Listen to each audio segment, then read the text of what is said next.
Da, da, da, da, da, and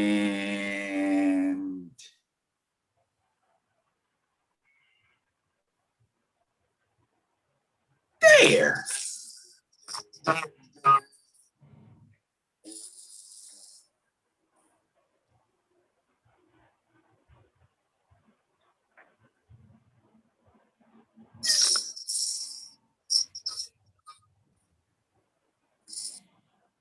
Okay. Okay. That's live. Okay, fam. You ready? All right. Okay, let's get it. Um, it's high noon. So guess what? It's your man D-Real, and edutainment is what I do. Welcome to this special live Live version of Be Real with D-Real. Without further ado, I got my man to my, I guess my right, your left, Kokayi Nosakhere, all around wrestling fanatic and fellow nerd. And so we getting ready to do some nerd stuff right now. If you can see from the banner behind me, I have images of Hanna Barbera superheroic characters. And if you do not remember, in a previous video, and I will post the link later, we did a video about the Hanna Barbera Cinematic Universe. Such a thing does not exist, but it should, because Hanna Barbera has a plethora of characters and premises that would be just as awesome, if not more awesome. I can't believe I'm saying it, than the MCU. Okay. Uh, how is all of this supposed to unfold? Well, my brother is here to assist and support me because he has amazing premises about the topic, and I'm anxious to hear it. Yes, yes, yes. Peace, peace, peace. Exactly. And to those who have not seen the first video, when you do the history breakdown as well as the premises behind many of the characters, they're missing out. And you may need to look at that for most of what we're going to say to make sense because I make the assumption that you have at least a working knowledge of the Hanna-Barbera universe. Okay, so Facts. um, Facts. okay, so first off, I did a little bit of research. I attended a master class on YouTube by Eric Edson, and he said that there were only 14 film characters, and this is totally different from novel writing. Okay, so the 14 characters, and I want to start that because I know that we're going to world build because I am of the impression that it is possible to do a multi-layered, multi-year, multi-character, interactive, multi-dimensional Hanna-Barbera cinematic universe. And I'm in a complete agreement with you that there's a plethora of characters. Now, I'm not going to act like I know every character and every character's powers, but I got a working knowledge, I think. Okay? So, the 14 characters that we need when it comes down to any story arc are going to be hero who doesn't change throughout. So, it can't be a team of heroes, got to be one hero that we can really follow. If it's the Avengers series, that hero is Iron Man. Okay? You got to have True. somebody that True. just everything is just driven behind. Two, you got to have the adversary. Again, Yes. singular person, not an idea. Not it's not Cobra. It's Cobra Commander. There's got to be a singular thing that you can focus the audience's attention on. Even if you got Clone Wars going, you still got to have a general something there. Love interest, mentor, gate guardian, endangered innocent, sidekick, adversary agent, independent troublemaker. That's like the mayor from Jaws. Comparison ally, hopeful savior, cheerleader ally, helper, follower ally, comic ally. Now, in doing that, I use those to start thinking, okay, what's going to be something that can span maybe 20 years and eat up the content that we have. Here's what I came up with. I'm gonna rock it out verbally, and then we can go with the plot holes. I envision an invasion angle throughout the entire arc. So the main thing that's happening in the action is there's an invasion of the insect villains of the Hanna Barbera universe. So that leads off with Zorak. I want Zorak to be the lead villain for the first arc, because the first arc has to introduce the audience to this world that we've updated from 1966. The ants and the praying mantis villains, which are the primary ones, the ants coming from the Herculoids and Zorak coming from Space Ghost, is exoskeleton. So what they're doing is enhancing their exoskeleton with a mineral alloy that they learned from the ultimate villain. And they're mixing these 5 different elements together in stronger and stronger compounds. The purpose of the exoskeleton defense, the armor, is to be able to withstand the massive powers that the Hanna-Barbera superheroes have. Okay? So if they can withstand the energized stone of the Herculoids, or a potential level of the ray bands that Space Ghost uses, or the sun rays that Birdman uses, or Mytor potentially uses, that's with the exoskeleton. And depending on which level of the alloy you have, depends on how much durability you have. So it increases durability effect. Okay. So we start off with, and to me, the 3 levels that are we follow are Space Ghost, Birdman, Herculoids. Okay. Space Ghost. Space Ghost, his thing starts off with him hurt, and then we learn that Jace and Jan have been kidnapped by Zorak's forces. And most of that movie is him going through Zorak's forces to get his kids back, and then escape to Ghost Planet. Then come to Earth, and Earth be a part of this arc, and on Earth is Birdman. Birdman is the guardian of Earth, and I want him to be like what Swamp Thing should be, which is the symbol of the Earth renewing itself. So he's basically flying around as the Earth becomes imbalanced, because Zorak has planted seeds near volcanic vats for them to incubate and to take over the planet Earth. He discovers this at the conclusion of his movie, and as the movie ends, it's the cliffhanger of the eggs hatching and them starting to come at him in the vats, on some of the vats. Herculoids in this first round, the Herculoids movie is the family, their pets, under siege with other heroes that are trying to push back against the horde of Ant-Man and Praying Mantis that have hudded up armor on. So I want Herculoids from the beginning to end, it to literally be just the invasion. You know it's coming. And then we got the Galaxy Trio that's hopping from planet to planet.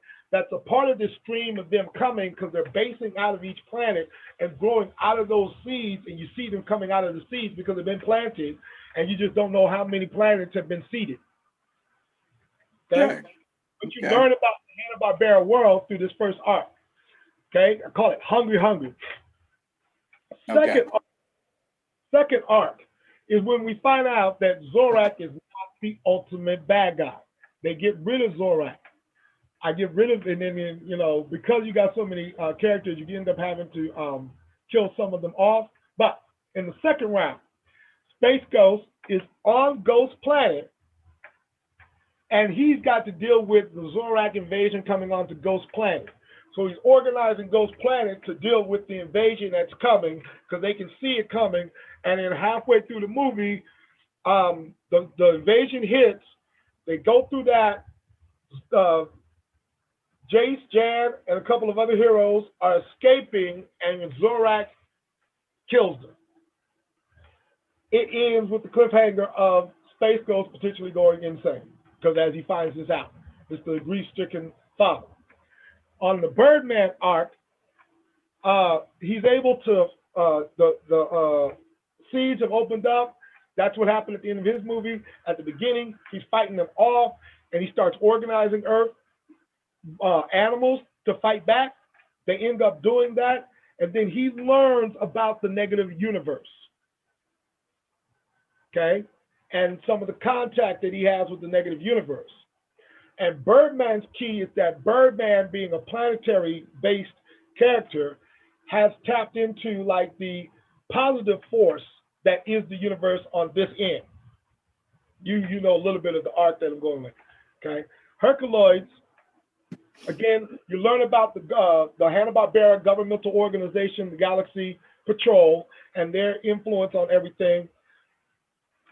And this is when Zorak gets killed, and we learn that there's a general that he's been following orders from, and that is Blue Falcon in the latest metal. His armor is the latest metal.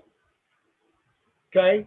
And that's how Herculoids ends, because it looks like the Herculoids are getting beat back, and everybody's getting hunted among the Herculoids and the Galaxy Trio. So hold up.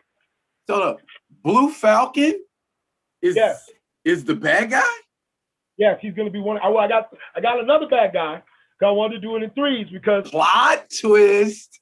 Right, got to come with it because I need somebody that can go toe to toe with Space Ghost in this universe. Okay, you think Blue Falcon can go toe to toe with Space Ghost? With the metal armor. Yes, he can. Gotcha. Unless Space Ghost goes invincible, in which then Blue Falcon can use his technology and then use extra infrared to go. But I mean, it's a nice matchup. Once the power bands are neutralized, it's a nice matchup. The hand skills, the Space Ranger versus Earth's Defender. Okay. Anyway, let's go a little deep into the characters. Okay.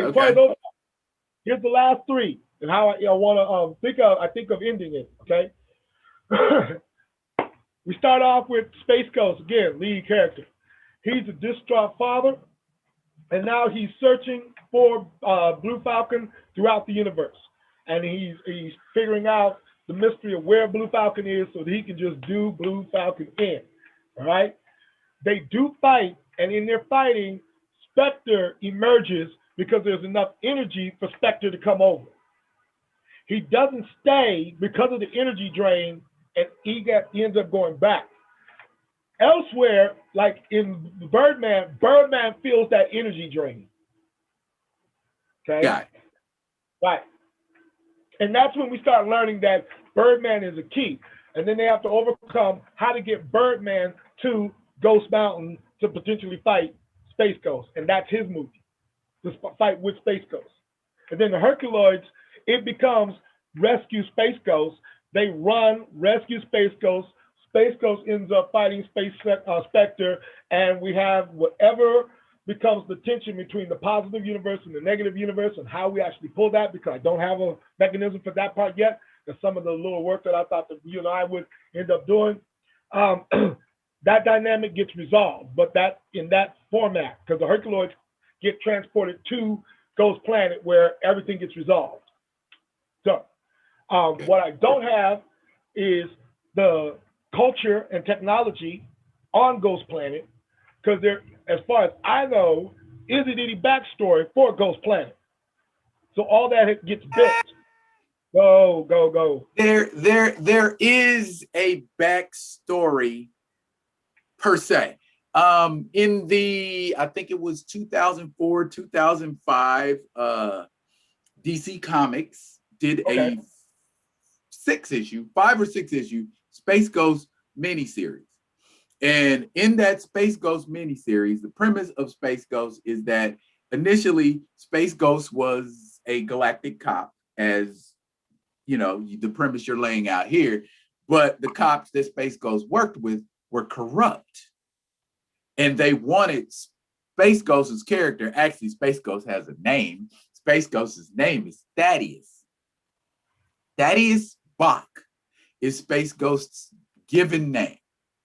No, not for the movie. I'm just saying, I didn't make the name up. I'm just telling you what it is.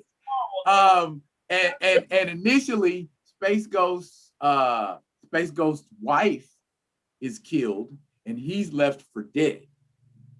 And Space Ghost ends up on Ghost Planet, where this being who is the last denizen of the Ghost Planet takes Space Ghost, nurses him back to health, introduces him to all of this technology that he's created, i.e., the power bands, the Phantom Cruiser, the technology that Space Ghost uses, peripheral things, so on and so forth. And Space Ghost says, this is the perfect thing for me to use to take revenge on these cats who killed my wife. Simultaneously, while that's going on, the very thing that you described, an invasion by Zorak's forces, and it's just a swarm of like just praying mantis creatures killing everything for the sake of killing it. But Space Ghost is like, I ain't gonna worry about that right now. I got to get this cat who killed my wife. And he does that, and then he goes to quell the swarm. And over the course of quelling the swarm, he's rescuing people and saving people, and that's when he finds Jan and Jace. And he rescues Jan and Jace from the swarm, and he takes them back to Ghost Planet, and that's how they become his young wards. And that initially is the origin story of Space Ghost. That's beautiful. And there is also a comic book currently in production by DC Comics called Future Quest. And Future Quest is the very thing that we are discussing right now. It is a connected Hanna Barbera universe, and it uses space travel, time travel, and interdimensional travel to bring the different characters in the Hanna Barbera Parthenon together to fight common enemies. So, say for instance, if I'm Johnny Quest and I want to go and help Space Ghost fight Metalis, there is technology for me to step into, and I can arrive on Ghost Planet or on Quasar or on Asmat and come assist, because Dr. Benton Quest in the comics is just that damn smart. See. I think that Spectre is being helped by the coalition of mad science villains, because they really were prolific in the Hanna Barbera universe. Lots of villains were mad scientists. So yeah, because he's that darn smart. There's a lot of help that's needed to spin this belief for this. Indeed. Work. Indeed. And I know. How did he's human? Here's my problem with this. How does he breathe? Is it the air that's got the right content all the time, every time, in every dimension? I mean, it's okay. Real easy fix. We are operating under the premise that Space Ghost is a human being. He is a human being. He's humanoid. Humanoid? What the hell that mean? That means he looks like a human, he behaves like a human, but his physiology may be different than that of an Earth human. Where Space Ghost is from, they might actually be durable enough to survive in space. Just a thought. Because I ain't never, ever seen Space Ghost in no kind of equipment that he needed to allow him to breathe in space. I would think everything in his costume is all that he needs to allow him to breathe, function, move, and have his being in outer space. Right, I If hear Jen and Jace can do it, obviously the technology's there. Oh my God, I hear you. You're okay. Yes, that's true. It's like the Hanna Barbera just gave these people just extraordinary powers, man. So extraordinary.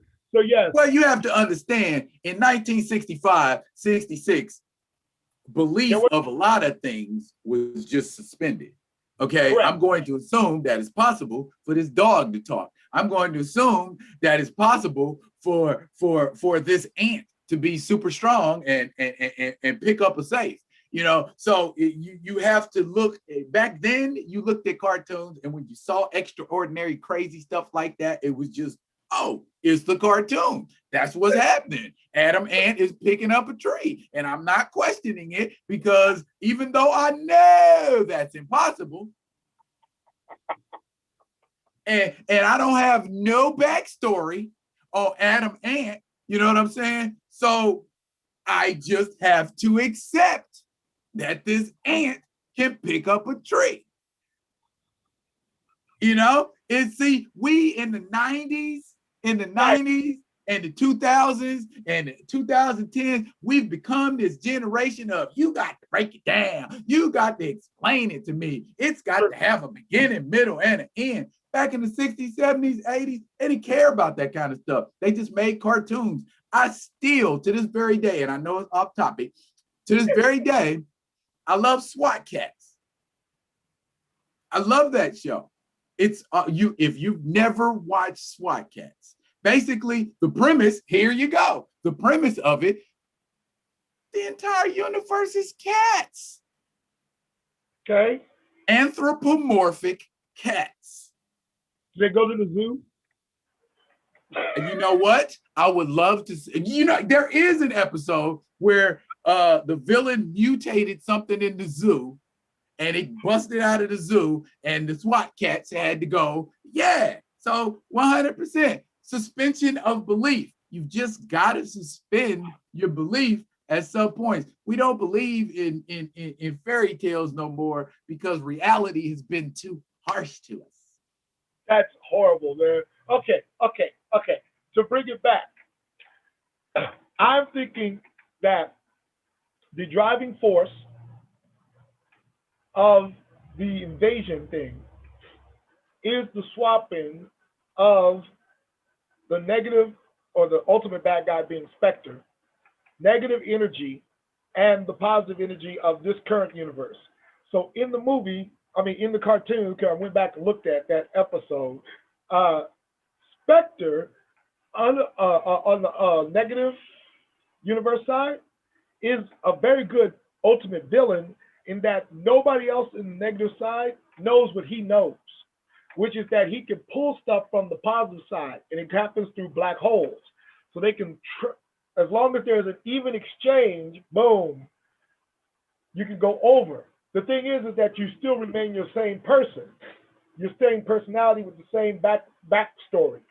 Okay, so I was thinking that part of the exchange is finding host beings like Zorax and Moltar, or Moltar is finding specific characters.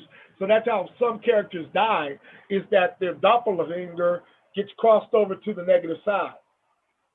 And they're not there to cross, they're not there, so they get pulled in to replace. If they, Okay. Okay. you know Okay. that's All right. something that scientists could be working on, that kind of teleport.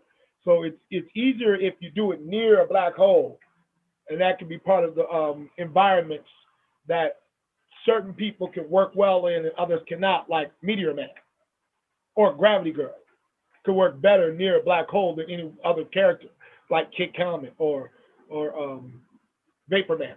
Because like Vapor Man, like what? Question. Yes.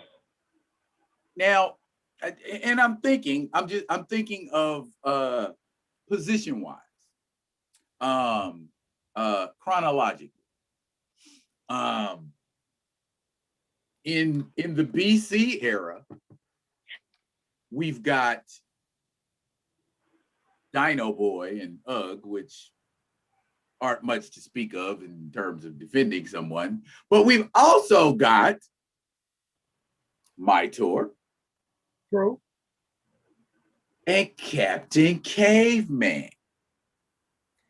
True. Now, what we don't remember is Captain Caveman got froze and survived into the modern times.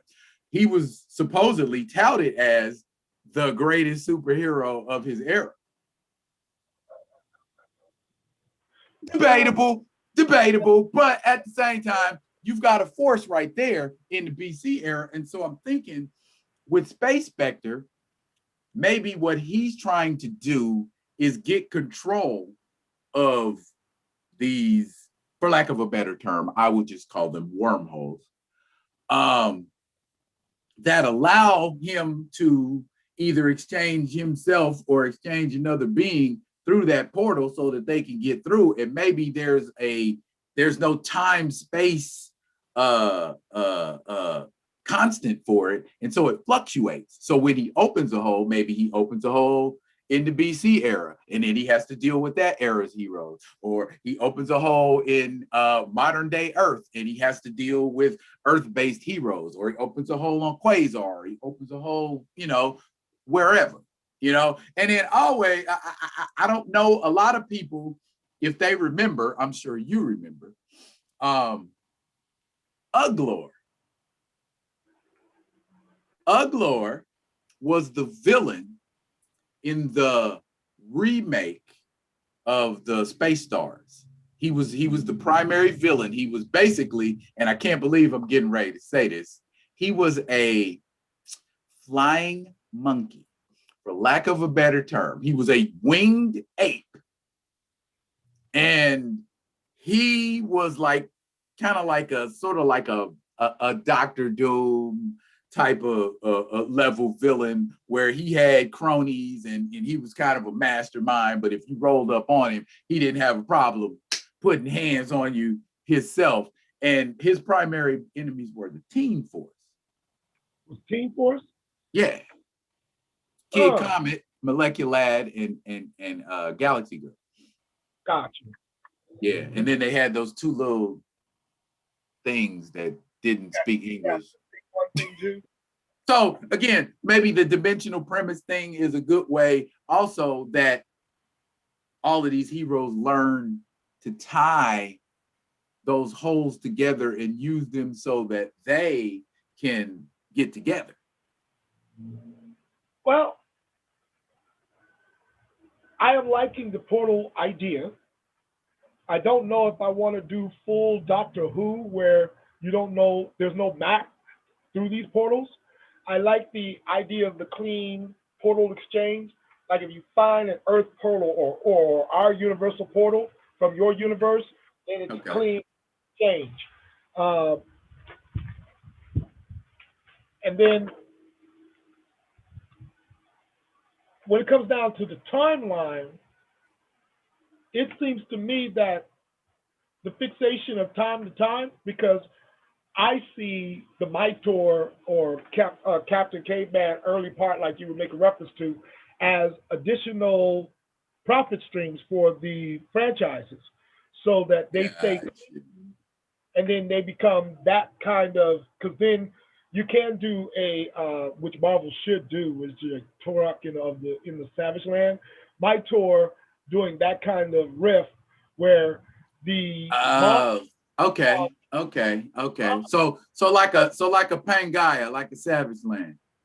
Correct. Okay, that would work too. That would work too. And then the other aspects of the Hanna Barbera universe, to me, Jetsons would be all by themselves, and they got plenty of chaos that could happen as far as comic on those ends.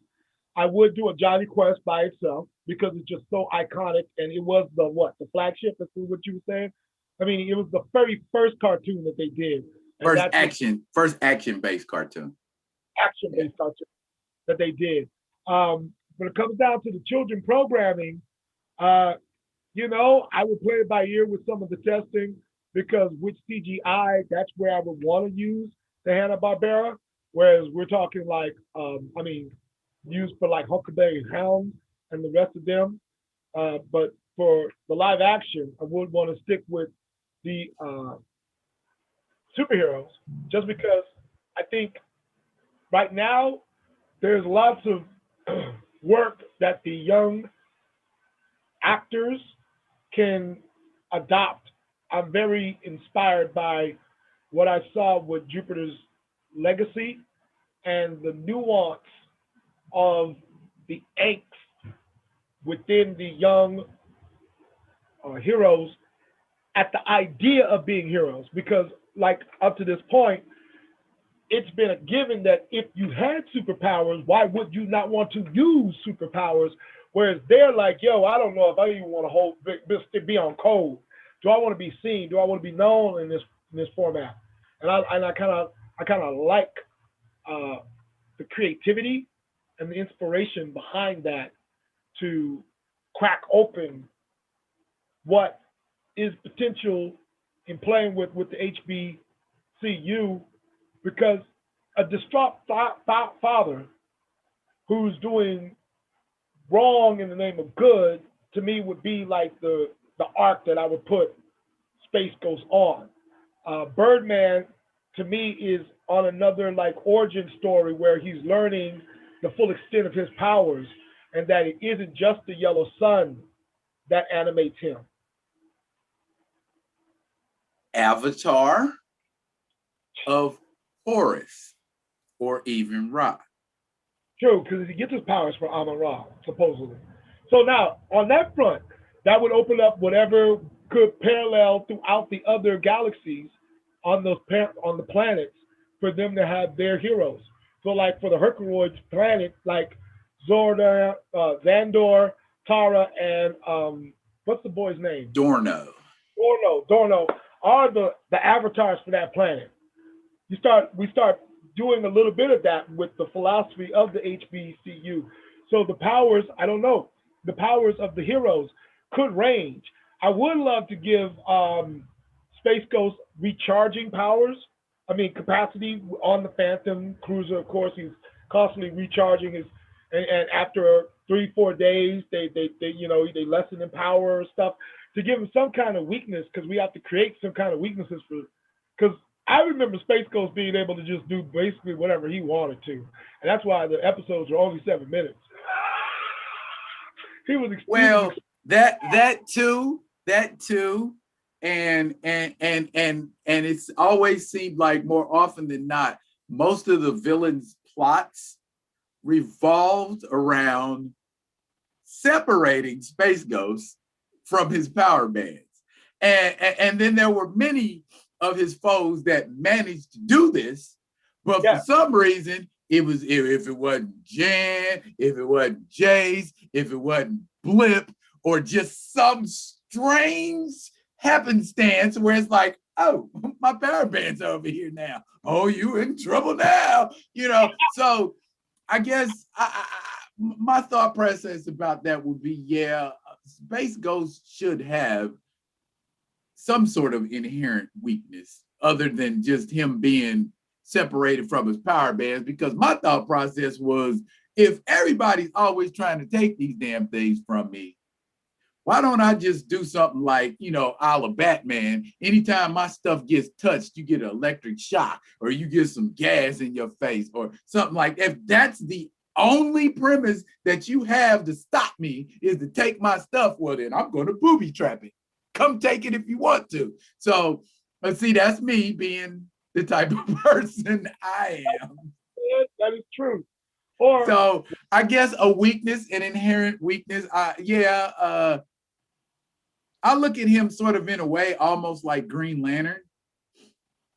And Green Lantern, what a lot of people don't know, has at least in one continuity of Green Lantern, he had a 24-hour charge on his ring. And he could use it continuously for 24 hours before it ran out of power, and he needed to hold it to the lantern to recharge it. So maybe something of that type. Maybe he needs to repower his power bands and invisible power or whatever periodically, a day, a week, whatever. Otherwise, he'd just be a normal guy who can fight. So, okay. To augment that a little bit, because he's a flagship character. Right. And I, one of your comments on social media, Okay. when we were before on an initial brainstorm about how to create said universe, it was that his armor, the white suit, had an element of power charge or power charging element too, or durability or something. Right. So I'm thinking that while with the power band, he's still formidable, but you're not like damn near invincible, which is what he is with the power bonds. So you're still dealing with somebody who can rock with you, but it's not like he's going through your spaceship to get to you. Got it. You know, because like I'm thinking 3 ton, like 3 means something. You know, 3 or 9. True, but Gravity Girl, for example, really can't do more than 3 times the gravity of the nearest thing that she's on. So if she's on a planet, she can make something up to 3 times that gravity of that planet. So her power is proportional. If she's traveling in space, it's harder for her to use her power than if she's on a planet or near a star. You know what I'm saying? She's got to borrow gravity that's around her. She just doesn't have access to be able to cause it like Magneto on purpose. To me, same with Meteor Man, when it comes down to him becoming bigger and stronger, it's gravity dependent. So if he's on a planet and it's kind of weak in gravity, he can make himself dense enough to punch a mountain and the mountain crumble. But if he's on Earth or with a decent gravity, or Jupiter with super gravity, he's got less power against that mountain. He can still punch it, he can still hurt it, but it's harder for him to become denser than and still move. So is the premise of his power, and this is what I've always wondered, is Meteor Man a polymorph or a stone elemental? A what? Stone rock elemental. Stone element. Okay, well, because I could see size manipulation and change under the premise of forming rock or the molecule or incorporating molecules of rock into his body to increase his mass, which would make it difficult to do out in space. Okay. True. So, I mean, that's a limitation right there. Whereas if he was a polymorph, then he could just do it anywhere, anytime, any place.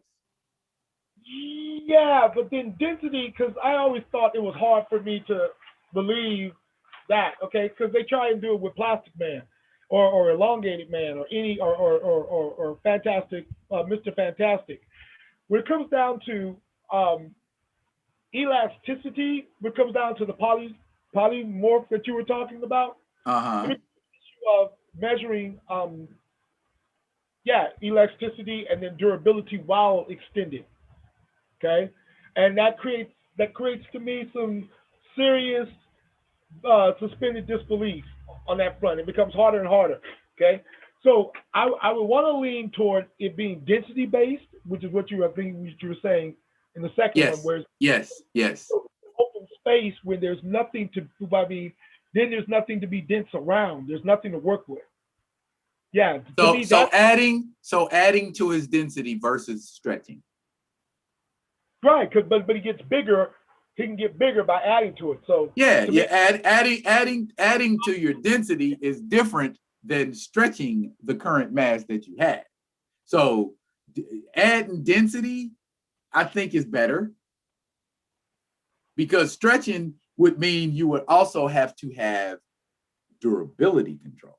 Right, and that's not that. Then it's kind of hard for me to start believing that you're going to stretch to 20 feet and then you can still take bullets.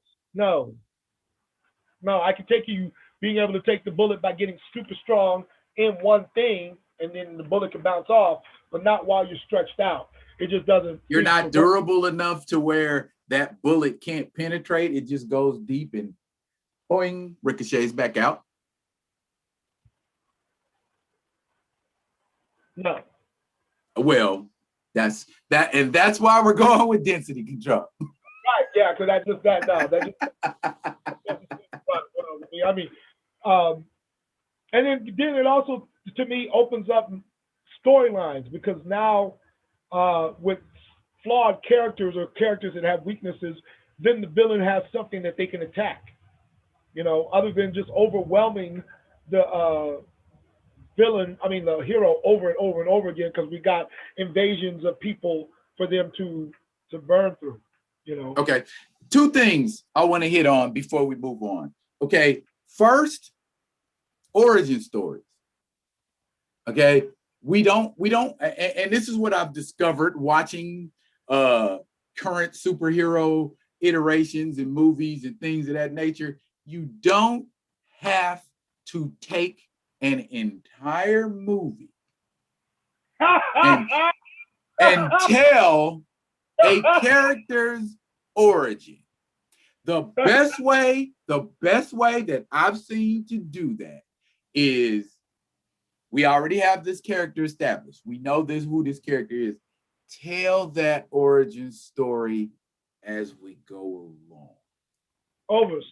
To interweave the origin into the overall plot, into the Zorak Swarm plot, into the Space Spectre plot. Interweave that origins because you got like what, a good 16, 17 characters that we're going to be talking about at minimum.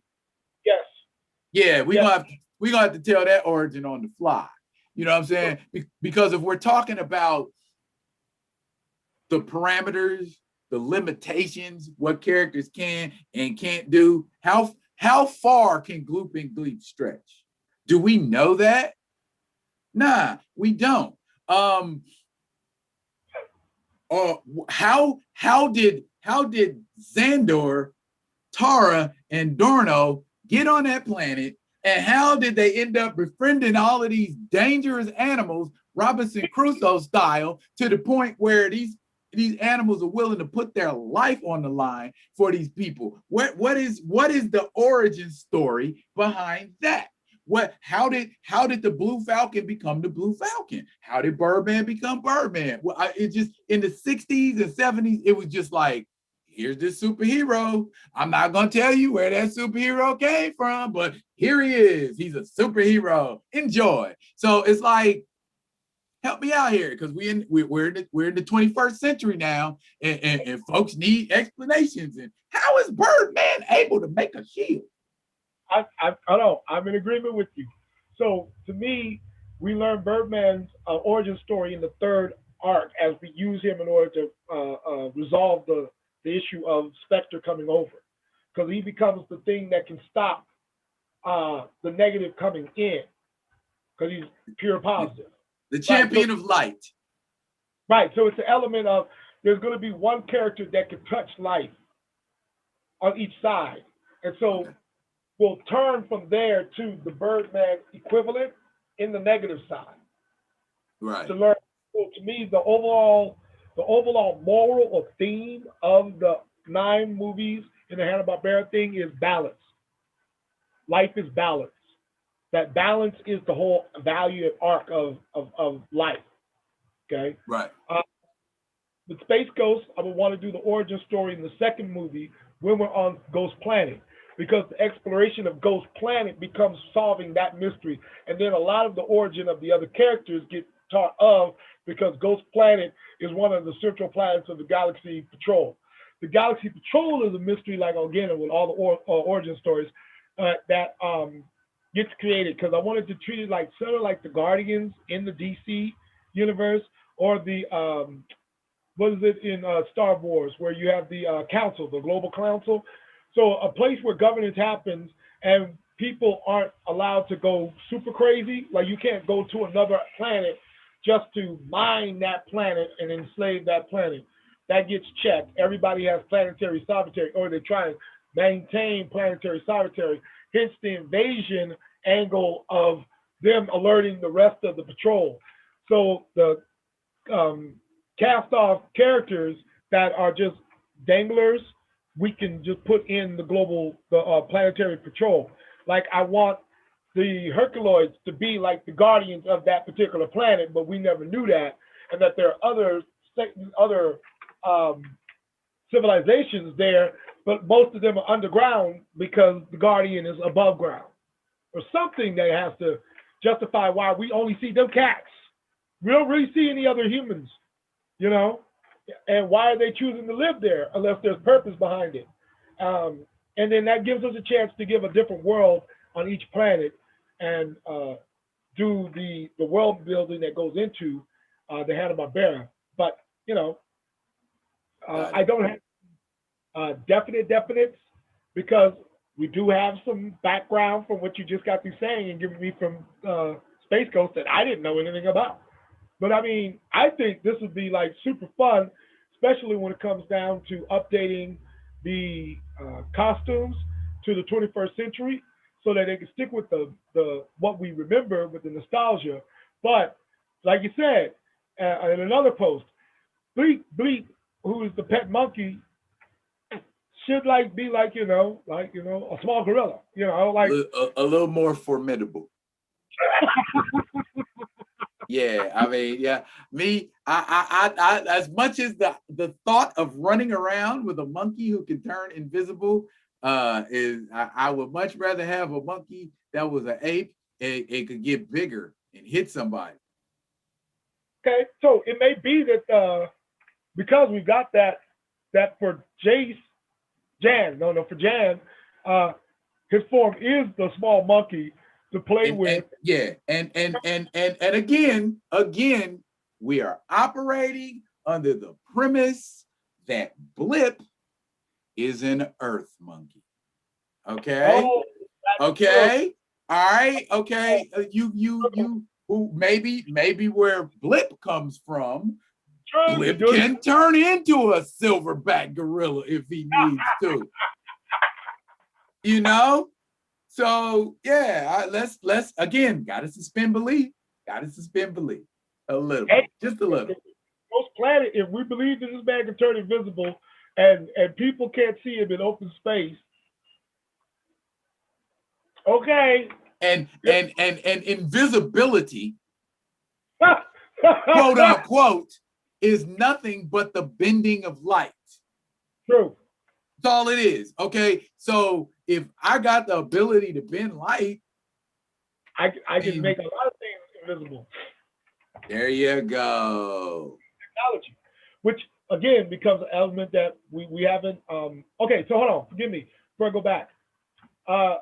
What do you think of when it comes down to strength and durability classes? So like 3 tons. Well, are we talking about primary characters or everybody? What are we talking about here? Because clearly some characters are much stronger than others. Whereas, I mean, just from what I can remember and watching Space Ghost here recently, as far as strength feats, I would put Space Ghost in like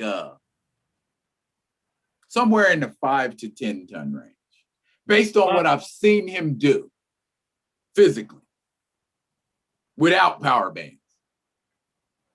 5 to 10 tons. Yeah, that makes sense. Because he's humanoid, but he's not human. So he's stronger and more durable than a human. But if somebody comes along that's stronger than a human, they can touch him. Or a human with some kind of augmented technology. Right. The exoskeleton. Yeah, that like Blue Falcon with. Humanoid, 5 to 10 tons, and then with the power bands, he's automatic to 30 ton level. Yeah, at least. You Right. moving right. You moving whole spaceships. Yeah, I would say that's a good 10, 20 tons right there. True. By himself. Right. Right. Yeah. Okay. So the rock giant, igloo, right? Igloo. Igloo.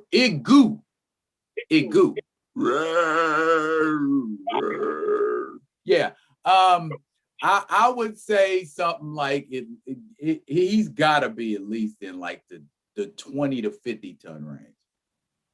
20 to 50 ton level. Makes sense to me too. And his durability is going to be equal to that. Well, I mean, I would say how hard is it to penetrate the hardest rock? If we're being realistic. Well, I think that Zorak and them will be fighting with heat rays. That the way that would kill the rock giant is to put him in a volcanic vat. I'd try and melt him. Yeah. Okay. Everybody's got to have a weakness. Yeah. So because I guess he's too strong any other way. Now, you know what I thought about too, just when you said that? There's an episode of Space Ghost where he's investigating a planet where there's this monster that's like hurling magma. He comes up out of a lava pit and he's hurling magma at people. My thought for Igu would be something like if he got subjected to that much heat, it would change his body into magma, and he might be something similar to that. So that's kind of a salute to that lava monster. Wow, I thought you were going to pull him out as a person, as a villain to fight. Well, I mean, there are tons of off-brand weird characters in Space Ghost that you get to fight. I'm like, goodness, just a lot of those monsters that the Creature King set against him is yeah. Yeah. All right, so the energy rocks. How much force you think? We want to treat them like Doom? I would treat it. I would say it's size dependent or quantity dependent. One energy rock doesn't do as much damage. One pebble doesn't do as much damage as say, because Tundro is shooting out energy rocks from the thing in his head, and the aperture of that, just for me looking back here, the aperture of that thing on the top of his head is a lot wider than just a slingshot. He's shooting out, you know what I'm saying? He's shooting out big rocks, you know what I'm saying? And so that I think that would be it would create more damage. It would be a larger explosive than just shooting an energy rock in a slingshot. And while I'm thinking about it, why can't those energy rocks be something like the vibranium mound in Wakanda? Because maybe Tundro can eat off of it, and that's how he has the ability to shoot the energy rocks, and Tara, Darno, and Xandor just mine off of that same rock and use these rocks as weapons.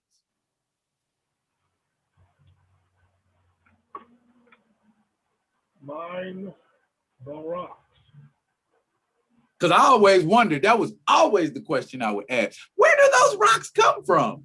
And it doesn't make sense that they can shoot him out of a slingshot and he can shoot him out of his head. Where is he getting them to shoot out of his head? And he eats the rocks. And that's how he processes them, and he can use them as. So no wonder Zorak is running to their planet, because they've got the minerals that they need for their exoskeletons. And so that's what they're doing, is they're defending the energy rock. See, look at us working. They're defending the energy rocks against Zorak. Bam, there you go. Shit, that's a whole movie. True, that's the first one. Energy rock defense. That's the main push. Okay, so I'm going to say that the energy rocks have that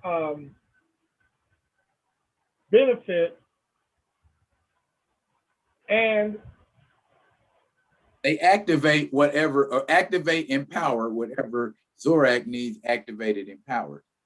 well, it's a part of his exoskeleton. He uses the mindset in order to do the exoskeleton because they strengthen the exoskeleton. Enhances the exoskeletons? Enhances the exoskeleton. But I'm saying, but on the strength of what they push forth, so it's going to be better than a 50 cal. So it's going to have the effect of what would a small missile do? Okay, how about this? Feats. Again, this is what I'm talking about.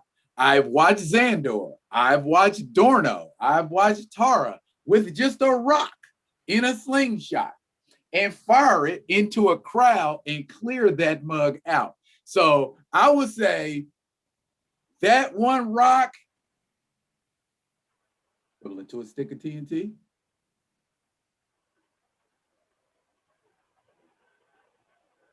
And then depending on the size of the rock, the bigger the rock, the bigger the explosion.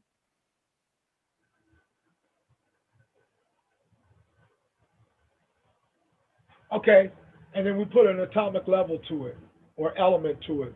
So it's resonated at this particular atomic level, and because of that, it's unstable.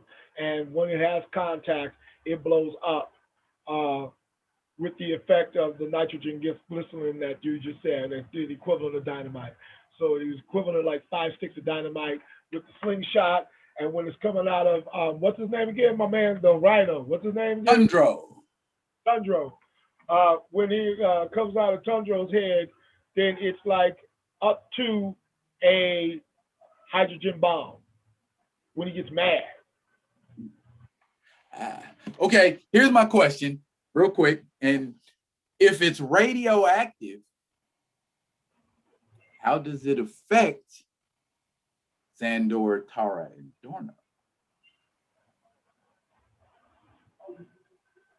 Wow. You constantly grabbing these rocks.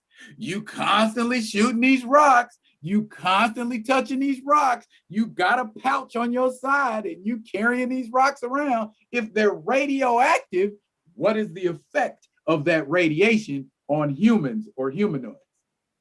That's what I'm about to say. Do we keep them as humans? Well, it has not been established where they come from. True.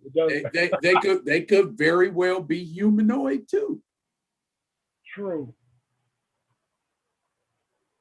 And if they're the guardians of that planet, then like Birdman, they're the essence of the planet. That will fly. So then my guess would be that they are unaffected by the radiation of the energy rocks. Or they know what they're doing and they're the sacrificial family because the real civilization is inside the planet. Because as far as their backstory, we don't have one. We get to create that whole cloth. So if the real civilization is inside the planet, under the planet, they're living on top of the planet to defend the energy rocks because the bottom planet is running off the energy rock because they're mining it continuously.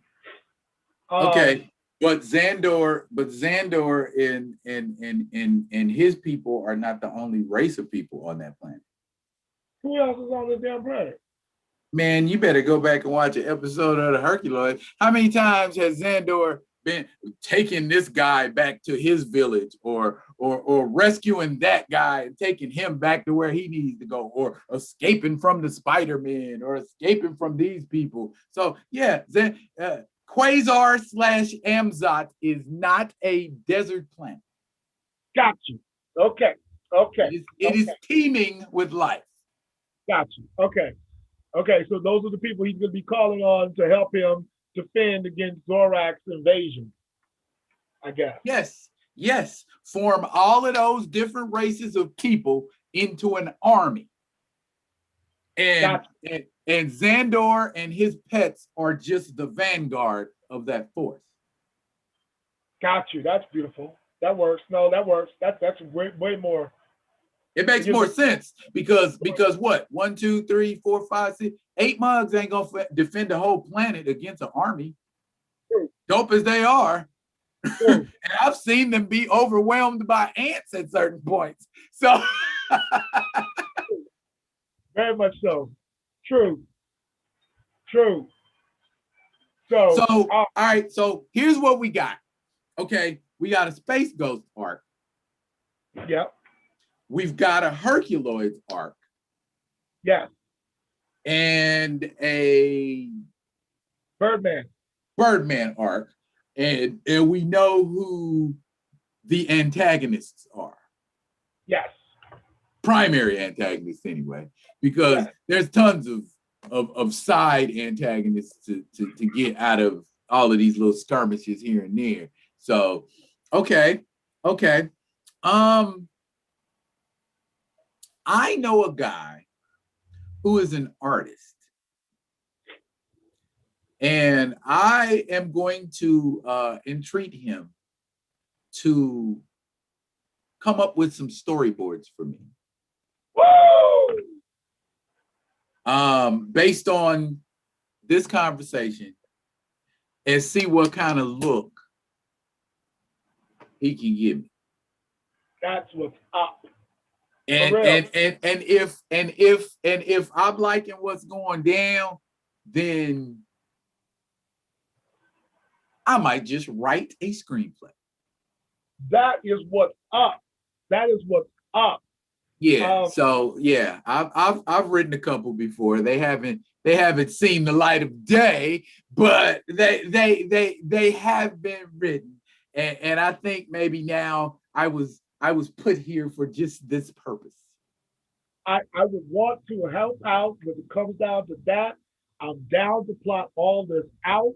I'm with you. I think this is like 30, 40 movies because once the interlocking subplots and storylines and planets and origin stories that I'm in agreement with you do not have to happen in the feature story arc, it's going to be like lovely. Yes. Lovely. And I've always been a huge fan of The Impossibles. Boing, boing, boing. and Frankenstein Jr. Oh, okay. Yeah, okay. That's for the babies. That's gonna really rock. Well, I mean, Frankenstein Jr. with a hard edge. We can't make Frankenstein Jr. for the grown folks. Just like to me, I mean, they're gonna do it with Shazam by bringing in Black Adam, and they're gonna basically upgrade it like that. So I believe that Frankenstein Jr. can be done. But again, you're asking me to it's a giant robot, man, right? The giant robot. Yeah, it's a giant robot, but Frankenstein Jr. is more than just a giant robot, bro. He's Buzz Conroy's best pal. Dude, you are going too deep with this. I'm just saying there's more to him than just being a robot. You know what I mean? He's more than just a robot. Dude, that's it. You got to bring in the Jetsons, dude. That'd be a nice. What are they going to do, though? What are they going to do? What do you mean, man? The Jetsons? What are they going to do? How do they help Space Ghost? I don't know. I take it. The answer, they don't. See, I took it right off the table. See, let's keep it action based, because Hanna Barbera is known for their anthropomorphic animals. That's what they were doing throughout the 50s. Correct. You were getting Huckleberry Hound and Hokey Wolf and Snagglepuss and Augie Doggy and Secret Squirrel, and you know what I'm saying? So I was just like, what's up with Hanna Barbera and that fixation with anthropomorphic animals? Secret Squirrel was actually a good show, man. I like the Secret Squirrel. It was, but it was yet another anthropomorphic animal. And then they had I ain't even gonna get into how much money they made off of the Scooby-Doo formula. True. And if they did a world, keep it going, that was live action and cartoon based with the anthropomorphic characters in effect, I'd be down to help write that too. I mean, this is all. Yeah, but I wouldn't feel right writing nothing about a talking dune buggy. Dude, Speed Buggy was off the chain, man. He was as a cartoon, but when you try to make him into live action, that's where the problems ensue. In that world? Well, we talking live action. Live action don't translate the same way as a cartoon. Got you, understood. Live action Speed Buggy can't do what cartoon Speed Buggy does, or even Jabberjaw. Right. Okay. Same kind. That's what I mean. They were all cut from the same mold. All them cartoons had the same premise. Scooby Doo, Josie and the Pussycats, the Chan Clan, Jabberjaw, Speed Buggy. It was all about this whole time. Oh, you did. It was all about insert weird anthropomorphic character, B, insert teenagers, C, insert dumb plot. And it worked for like 20 years. I'm hating because it worked so well. I think is what it was. It worked swimmingly well. I'm like, dang, they still doing the same thing they was doing in the 80s? You watch. It worked. Well, you know what? Back in those days, when there was a bowl of cereal and a television, sometimes you just watched the cartoon because you was waiting for the cartoon that you wanted to watch to come on. You make the people. So I may not have liked Scooby-Doo, but I watched it because the Super Friends was coming on after. Or Tarzan. And I was riding it out until I got to watch what I wanted to watch. So it wasn't necessarily about no love for certain cartoons. It was just you in the way of the cartoon I want to see.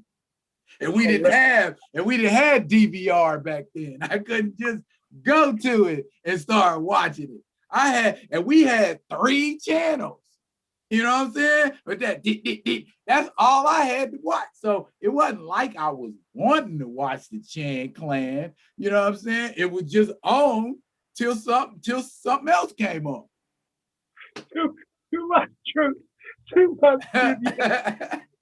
And you had to be there.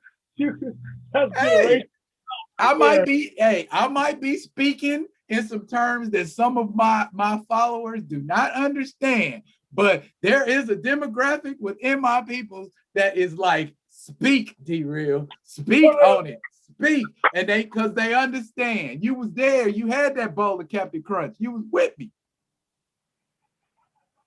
They know, they're my people. Or you had the knockoff cereal that would talk to you like, hey. Dino Ruse. These are right. Marshmallow Mateys. Yeah, I remember them. Oh, with the powdered milk and the carnation mixed together, some water, make it work, stretch it. Make it do what Ray Charles say. I make it do what it do, baby. For real talk, for real. Turbo T coming on, and that's like amazing. Spider-Man and his amazing friends coming on, and everybody just saying, who's going to be the villain this week? That was my joint right there. Spider-Man is amazing friends. A lot of us, man. Yeah, the Voltron that came on in the afternoon, and you had to wait to try and get any anime. Did you know I had to learn that it's not anime, it's anime? My daughter taught me that. Anyway, I'm from America. Americans say anime. If I go over to Tokyo, I'll say anime. Oh my goodness. That sounds too much like anime. Hey, anime, get over here. This is real. So, get back on topic, brother. Who currently owns the rights to the Hanna Barbera characters? At present, yeah, I believe. You know what? Don't give me the line. I will check up on. Cool, I will check up on it. Whoever did the Scooby-Doo movies back in the early 2000s, the live action Scooby-Doo movies, either they have the rights to it or they have the rights to the Scooby-Doo character. I'm not sure. Got you. I want to say that was it 20th Century Fox or Warner Brothers? One of them. But then 20th Century Fox is currently owned by Disney. So maybe Disney has to work with it. If it's 20th Century Fox, yeah. So I mean, it's possible, but But if it's Warner Brothers, then you're dealing with DC. Oh. And DC Comics does currently do the Future Quest comic that features all of those characters. Got you. So it might very well be Warner Brothers. Interesting. Okay, well, maybe we start off with novels and we petition the studio, and you do your screenplay, and we bubble this up grassroots style and bring the characters back and say, here's the psychological profiles of the character sketches, and this is what we want to see on the screen, and we make a call, grassroots. Okay. Yo, my man Nelson, I'm gonna be getting at you about this, so get ready. So we will definitely do that. In the meantime, me and you can get together on some Zooms and do a little plotting and plan. True indeed, sir. True indeed. Okay. So yo, if y'all, whoa, there you go. So yo, if y'all was peeping it out, if you wasn't peeping it out, this has been Be Real with D Real. Comment, like, and subscribe. I noticed that y'all do a lot of liking, but you don't comment or subscribe. I'm trying to get paid. I'm gonna just keep it a buck. Oh! And if y'all don't subscribe and comment, that's the analytic that YouTube looks at. So help a brother out, please. And subscribe and comment. It's some of y'all out there that's commenting, and I appreciate it. But for y'all that ain't, comment up in this piece. I'm sorry. I didn't mean to do that out loud. That was just the inside. It came outside. Forgive me. Please comment, like, subscribe. This has been Be Real with D Real. I'll be back with another one. And until then, y'all be good and be good to each other. Yo, that was fun as fuck, man. Hang on. Okay. Bam. All right. Yes, sir. We get together, do some stuff, man. For sure. That was fun.